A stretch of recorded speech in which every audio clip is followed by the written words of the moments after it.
একমাত্র আল্লাহ ছাড়া এখন আর এই গরিব মানুষের সঙ্গী সাথী কেউ নাই। আল্লাহর কাছে সবাই ফরিয়াদ করবেন যে আল্লাহ তাআলা যেন আমাদের এই ভয়াবহ নদী ভাঙনের হাত থেকে রক্ষা করে, চরবাসী একটু স্বস্তির মুখ দেখে। দেখতে পাচ্ছেন যে এই যে একটা বাড়ি ঘর হচ্ছে মেরামত করা, সেই বাড়ি আবার ভেঙে বারবার ভাঙনের শিকার হচ্ছে ফরিদপুর জেলার চরাঞ্চলের নর্থ চ্যানেল ইউনিয়নের মানুষ। দেখতে পাচ্ছেন এই যে খামখুঁটি এইগুলা মাথায় করে বহন করে এখন চকের মধ্যে ফিরে নিয়ে ফেলায় রাখতেছে। এই মানুষজন থাকবে কোথায় রাতে বলেন? এই যে গবাদি পশু আছে, এই পশুগুলা কোথায় রাখবে বলেন? এখনই ভেঙে নিয়ে যাবে ওনার ভিটেটা। এই ভিটেটা ভাঙার ঠিক আগ মুহূর্তে এখন হচ্ছে ওনারা বাড়িঘর সরাইতেছে। ফরিদপুর জেলার নর্থ চ্যানেল ইউনিয়ন চরাঞ্চলের মানুষের পাশে বাংলাদেশ সরকারকে দাঁড়ানোর আবেদন জানাই এবং দেশে প্রবাসে যে যেখান থেকে আজকের এই ভিডিও দেখছেন সবার কাছে, দেশবাসী সহ সবার কাছে দোয়া চাই। আপনারা দোয়া করবেন ফরিদপুর জেলার চরাঞ্চলের মানুষের জন্য আল্লাহ তাআলার কাছে।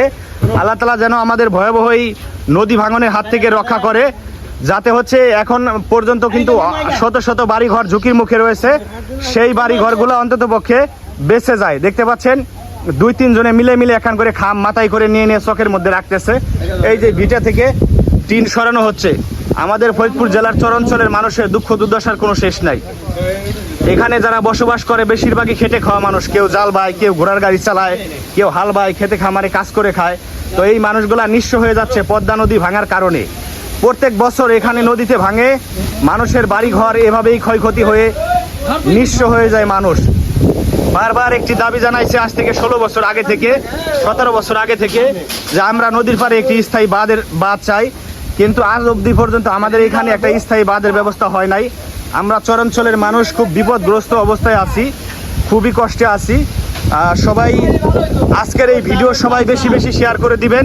দেখতে পাচ্ছেন ঝড় আসতেছে, ঝড় আসার কারণে কিন্তু টিনের চাল খুলে রাখছে, এগুলা সরানো যাচ্ছে না। এই যে টিনের চাল, ঘরবাড়ি সব কিছু খুলে রাখছে, খুবই কষ্টের মধ্যে আছে মানুষজন। আমাদের ফরিদপুর জেলার চরাঞ্চলের মানুষের পাশে বাংলাদেশ সরকার সহ ফরিদপুর 3 আসনের এমপি মহোদয়কে বলবো, আপনারা চরাঞ্চলের মানুষের পাশে দাঁড়ান, ইমার্জেন্সিভাবে পদ্মায় বস্তা ফেলান, আর দেরি করবেন না। যত দেরি করবেন তত বাড়িঘর ভাঙে তছনছ হয়ে যাব। এখান থেকে কিন্তু খুব দ্রুত সময়ের মধ্যে বস্তা ফেলান, তা না হলে কিন্তু সব বাড়িঘর ভাঙে তছনছ হয়ে যাইতেছে। দেখতে পাচ্ছেন কিভাবে বাড়িঘর সরানো লাগতেছে। ফরিদপুর জেলার চরাঞ্চলের মানুষের দুঃখের কোনো শেষ নাই। দেখতে পাচ্ছেন পদ্মা নদীতে বাড়িঘর বিলীন হয়ে যাচ্ছে সবকিছু।